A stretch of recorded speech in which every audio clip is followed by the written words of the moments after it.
Hey there YouTube, this is Mr. Budget coming with a new deck profile. So I know it's been quite some time, but again, life's been lifing and take priorities and things of that nature. But if you read the title of this video, yes, as of right now, I am done playing Dark States. I've had too much of a hardship playing or trying to figure out these decks, and the overpricing of the generic cards to make these decks even worth being played has just taken the wind out of me.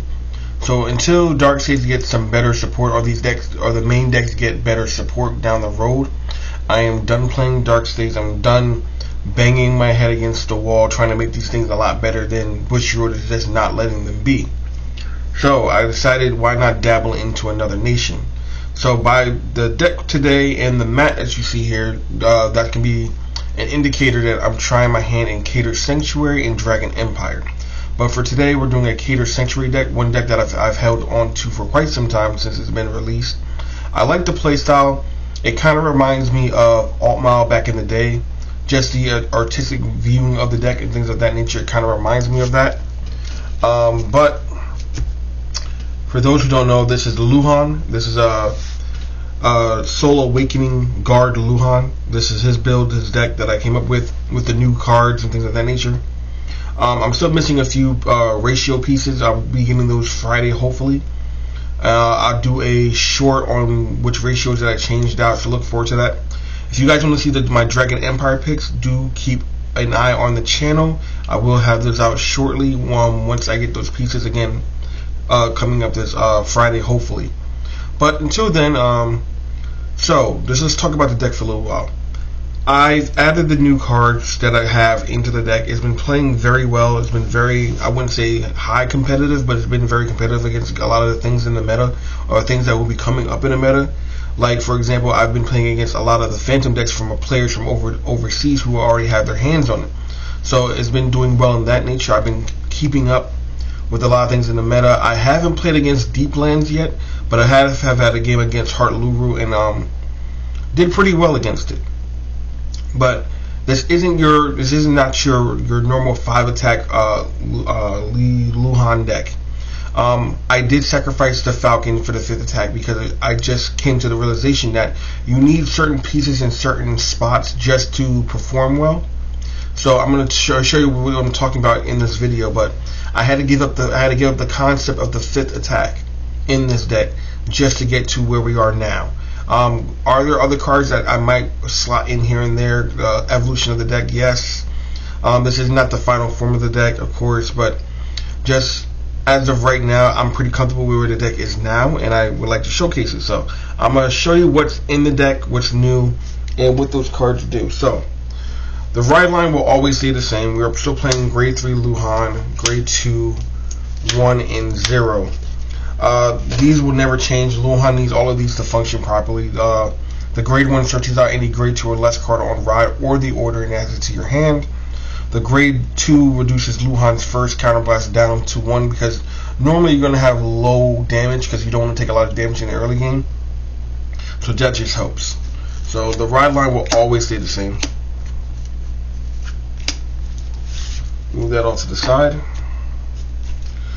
Of course, we're still playing 3 copies of Luhan. This deck does need Persona Ride to function because that's a part of its mechanic. The reason why that is that we're also playing 3 copies of the Luhan Maris. Luhan Maris states that when you go into this card in your main phase, in your battle phase, if you had Persona Road that turn, he gets +1 drive. So that just helps further along the concept that you need Persona Ride. Next, we're playing 1 Fire Guys. This is one of the new cards that I got recently. So, birthday gift from my good friend Warren Caseman, a really good friend of the channel. He gave me this card, so I'm really happy because it's been doing wonders in a lot of my decks so far. For those who don't know, this is a glitter card, but it can also be a generic card. So when you pop it, you do not play, you activate it. You can look at the top 5 cards of your deck, choose up the 1 card grade equal to or less than your Vanguard, and call it. And if you didn't call anything, you shuffle your deck and draw 1. The other effect is a glitter effect. You can only add orders or things to your hand if your Vanguards are glittered. We're not playing any glitter. The only glitter deck I have is Aurora, but that deck has been far power crept, so I won't even be dabbling into that anytime soon. But those are all of our grade 3s. Put put those off to the side. Grade 2s, we're playing 4 copies of our new Knight of Sedation Aiden. Aiden has been a very big wonder for this deck, but also a big pain in my butt for this deck, and I'll explain. Aiden has the ability to on place from anywhere. You may EB3, search your deck for up to 1 copy, search your deck or drop zone for up to 1 copy of the Soul Rising Spirit of the Dragons. This is the order for Luhan. And then, if your Vanguard is a grade 3 or higher Luhan, you may reduce the cost of that order by 1 counterblast, so making it free, which is great. The issue with this card is that this is the reason why I had to take out the extra attack for the Falcon. Because when I was playing the deck, I was realizing that the unit that's standing behind Luhan, the unit that's behind Aiden cannot attack, because his Aiden has to be your last attack. So you cannot attack him. So any card that's sitting behind him, like your key pieces, are just going to be fodder for when you rewrite into your grade 3 later. They're not boosting, they're not doing anything. You can't attack with that column until your 2 after your second grade 3 attack. So I come to the understanding that you need cards like Painkiller or Sargon or something else that's going to allow you to boost with it when it's able to attack. But until then, there's just nothing there for that card. So again, things like Sargon are very expensive. Painkiller eats your soul, which you do need for your game going forward. So I just don't know. I didn't have those options, so I had to figure out something else, which I'm going to show you later. But that is the reason why I had to take the Falcon ability out, the Falcon card out of the deck for the 5th attack, because I was wasting spaces in cards. But what I would have liked Bushy to do for this deck, for this card, was that you would be able to attack with it, and then when you rewrite into your grade 3, your main phase, it had the ability to restand. That's what I would have liked for this card to be, just in addition to whatever the card is already doing. That's one little extra perk that I wish they would attach to the card, just so we can keep our 5 attacks or possibly have 6 attacks in the deck. But they didn't, so we can't really say anything. Of course, we're still playing 4 copies of the Maris. The deck does not work without this card. Next is, again, the reason why I took the Falcon out for this card is that I'm playing 4 copies of the Divine Sister Lachichat. Lachichat has the ability that if there's a grade 3 in your show, which there will be when you rewrite into the Vanguard in the battle phase, she gets plus 5,000 in boost, which makes this column a 25k column instead of just a 10k column by itself.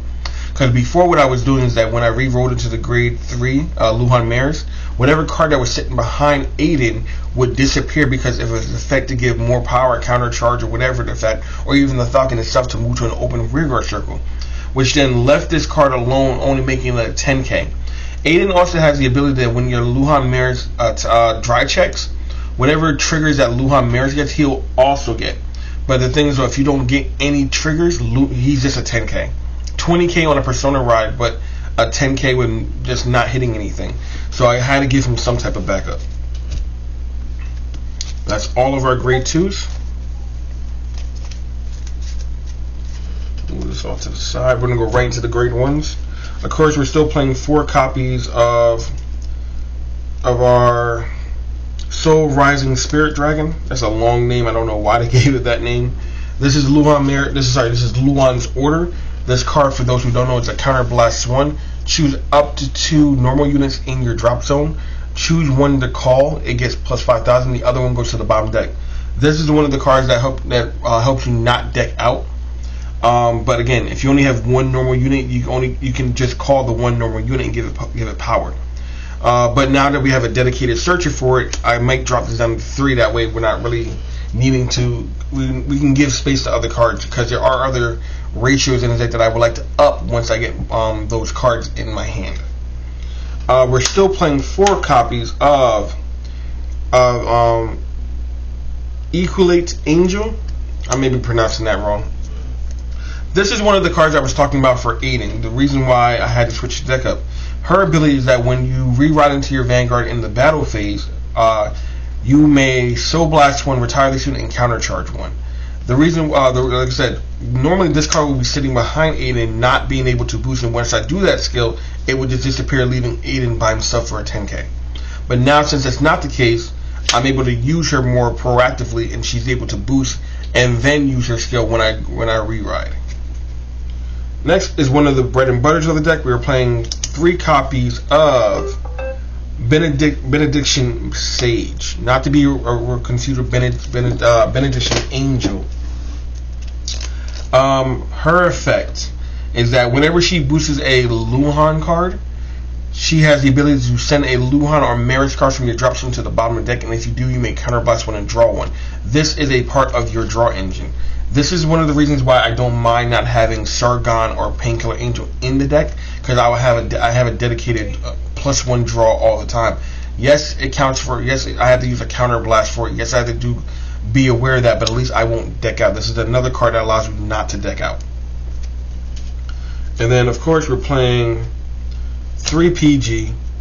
4th PG is the Blitz order, and I am playing 1 copy of the new Knight of Sword Force Cardis.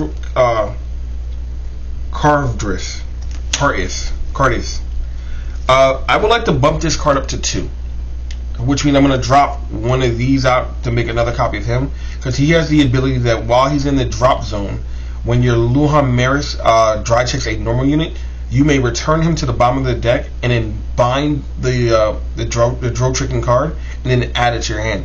I don't know why they had you bind it. Like, there's cards that get triggers from being bound in Keter. If they are, let me know in the comments down below so I can research that. But it would have been just easier just to say that put this card to the bottom of the deck, choose one of the units that were draw tricking, and put it to your hand. I don't know why it has to go into the bind zone then to hand. Like, I don't know why they made that step, why they went the long way around. But if there's a reason for it, let me know down in the comments. But and on top of that, he's also a 10k shield. So a little bit more shield value in this deck goes a long way. I don't see me bumping him up to 3. Maybe I'll drop one of the Divine Sisters so I can bump him up to 3, or one of the Mares, that way, because they're searchable by the Vanguard skill. So once I get more copies, I'll play around with it. But this is the one. This has replaced the Falcon. That way we can add more cards to our hand, and that way we can keep our hand healthy and bolster against our opponents next turn if we don't end up killing them. So those are all of the grade 1s and my reasons for playing them. Okay, next we're going to go into the triggers. Instead of the Keter over trigger, again, which to me is one of the weakest over triggers, because again, why would you want to be dry checking that much and empty your deck out? Again, but talking about the deck that needs dry checks to perform, so I took that in consideration. So that's why I'm playing the green OT. Now there is an argument to play the red OT to allow your rear guards to restand, but again, that's only if you hit critical triggers to give it to Aiden to have him restand. That's a big if. So I'd rather have better chances of hitting drives, because once I go into the green OT, is that the Luhan's going to get a triple drive, or on a Persona ride, Luhan Maris is going to get a quad drive. So that's a big tempo swing. Next, we're playing 7 critical triggers. Now these will be changed out for the crit effects, the critical triggers with effects going down the line, because again, this deck needs soul, so you need as much. So sometimes you will be having to use in the early game, use your crits as soul fodder just to get the ball rolling. But again, pieces are needed. Pieces are like I'm running 4 draw effect triggers. You need to see your pieces. You need to be able to bolster yourself and live throughout a turn.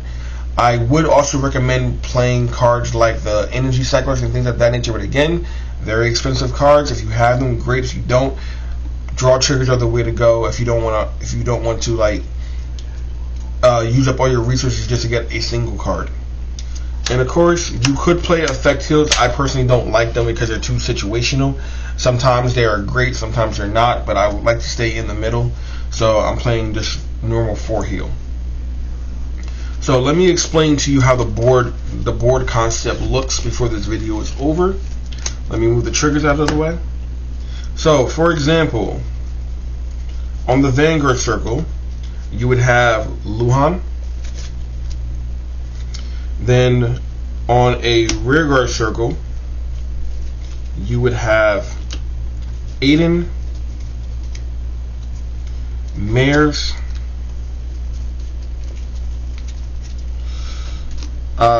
Lottie Chop behind Aiden, the Angel behind the Mares, and the Sage behind Luhan. So this is how you want your board to be set up. This is what I came up with. This is the concept. That way, nothing is going to waste. Nothing is being left behind. Everything has a place and a spot. That way, you're not wasting any cards. You're not having to make tough decisions about which cards get played, which cards do I bring back with the order, or stuff of that nature. So, with these columns, you would normally have Mares being a 15k attacker. This is a 23k column. Then you would attack with the Vanguard by itself for 13. Persona Ride making 23, or the Persona Ride, this is 33. Then the last attack here will be swinging for 25 or 35, depending if you hit triggers or not.